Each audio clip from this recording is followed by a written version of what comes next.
हे असं डॉल सारखं करण्यापेक्षा ना डॉलला फोन लाव. करायचा होता म्हणजे तुला कळत कसं नाही हप्पी? अगं इतके दिवसात डॉलची काही खबर बात आपल्याला कळली नाहीये.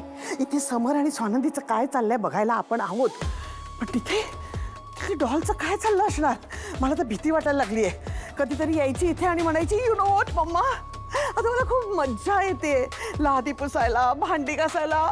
What fun. बघत राहू नको, पाणी आण मला.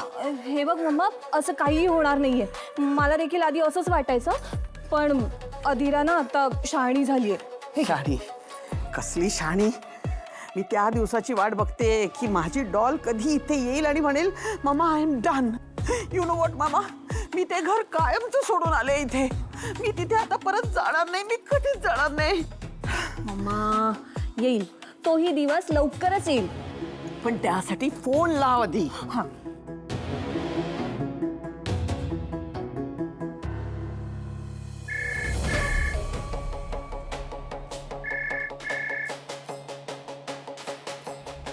हाँ बोल. हाय, कशी आहेस sis? काय चाललंय? नथिंग न्यू यार, नेहमीचंच. म्हणजे म्हणजे घरातली काही कामं, रो बरोबर टाइम स्पेंड करणं.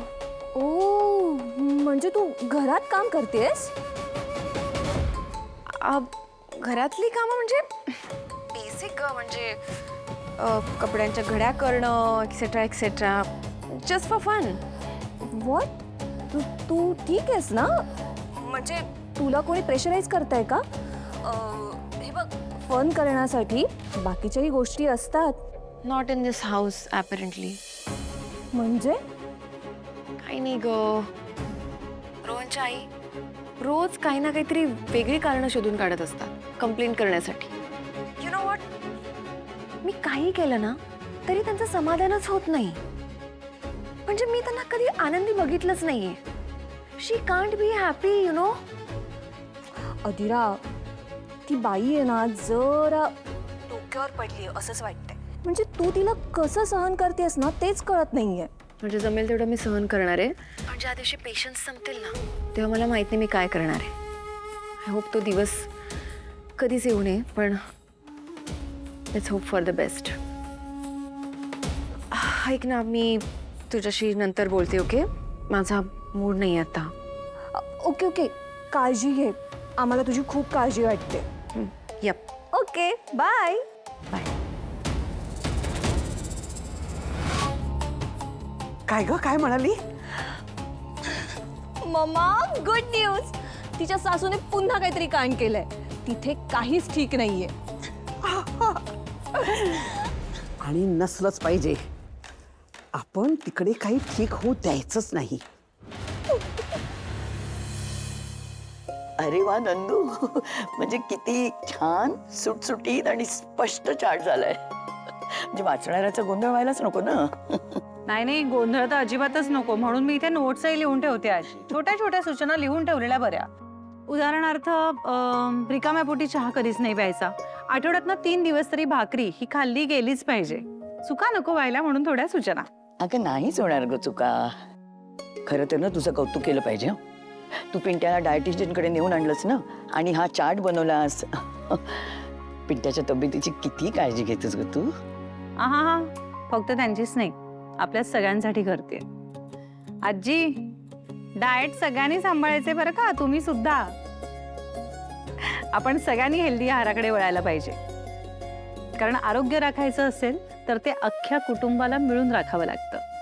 काय चाललंय बघू. ओ वाव, डाएट चार्ट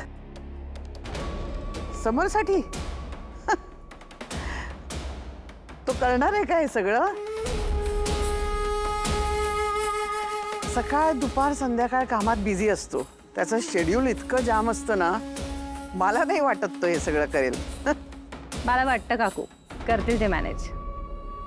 काय माहित बाई, ह्याचं टेन्शन घेऊन अजून आजारी पडायला नको तो. काय बोलतेस मल्लिका?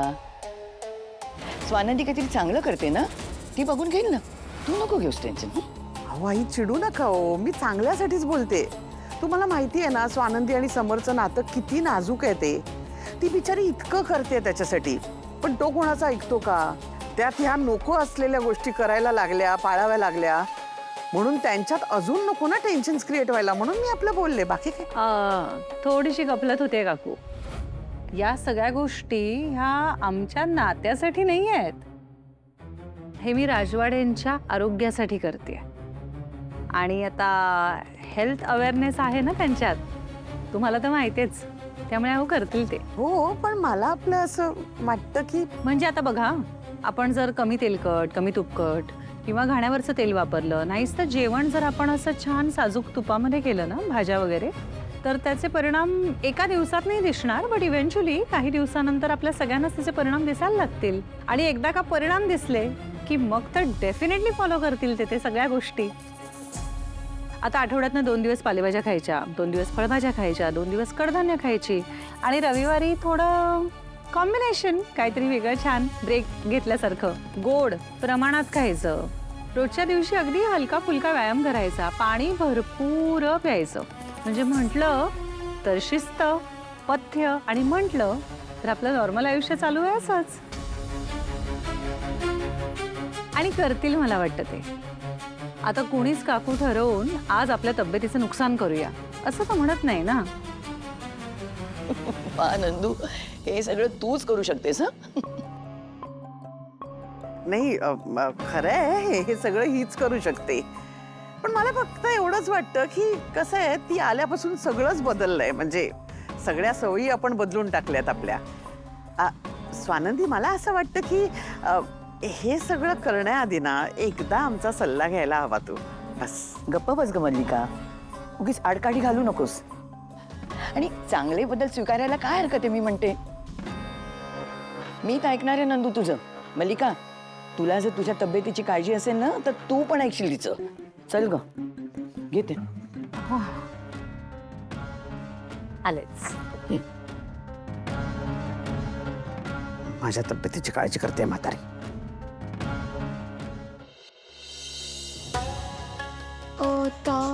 काय आहे? हे काय मागवलं एवढं सगळं, एवढ्या पिशव्या? हे काय काय मागवलं काय हे सगळं? थोड्या पिशव्या कसल्या आहेत? बघा ना, आधी बघा आणि मग बोला. ग्रोसरीज आहेत. ते दिसतंय मला, पण आणलंच काय? तू दाखव मला, नाही तर सांगशील एक आणि आणशील एक. आई, एकदम प्रीमियम क्वालिटी आणि हेल्दी ग्रोसरी आहे. बघा, this is oats, organic jaggery, edamame roasted nuts आहेत, ब्राऊन राईस आहे, अशा बऱ्याच गोष्टी आहेत हेल्दी आणि एकदम प्रीमियम. ए सगळं का मागवलंयस तू? हा, इथे कोल्ड प्रेस, म्हणजे आपण नेहमी जे तेल खातो त्याच्यापेक्षा चौपटीने किंमत आहे त्याची. म्हणजे तू हे सगळं काय बोलली, तू क्वालिटी प्राईम. हे सगळं तू एका वर्षाच्या किराणा मालाच्या सामानांचे पैसे एका महिन्याच्या सामानामध्येच घालवलेस. तेव्हा अगं विचारायचं तरी मला आणताना. हे सगळे हेल्दी आयटम्स आहेत, त्यामुळे ते असे प्राइसी असतातच. पण प्रायझी म्हणजे शुगर बिगर हे कोणी खाल्लंय का आपल्या घरामध्ये? हे काय ब्राऊन शुगर, आणि काय आणलंस तू ते ब्राऊन राईस, हे प्रीमियम नाही खात. आम्ही फक्त चपाती भाजी खाणारी साधी माणसं आहोत. आदिरा प्लीज, मला विचारायला हवं होतं हे सगळं आणायच्या अगोदर. You know what, classic I, classic I. I knew it. तुम्ही हेच म्हणणार, मला माहिती होतं तुम्ही हेच बोलणार आहात. तुम्ही ना कधी कधी समाधानी राहूच शकत नाही. तुम्हाला जर गोल्ड दिलं तर तुम्ही म्हणाल की आय लव्ह सिल्वर, तुम्हाला सिल्वर दिलं तर तुम्ही म्हणाल की मला कॉपर आवडतं, तुम्हाला कॉपर दिलं की तुम्ही म्हणाल मला माती आवडते. अगं पण हे तुम्हाला ना कोणी आनंदी ठेवूच शकत नाही आई. तुम्ही आनंदी होऊच शकत नाही कधी.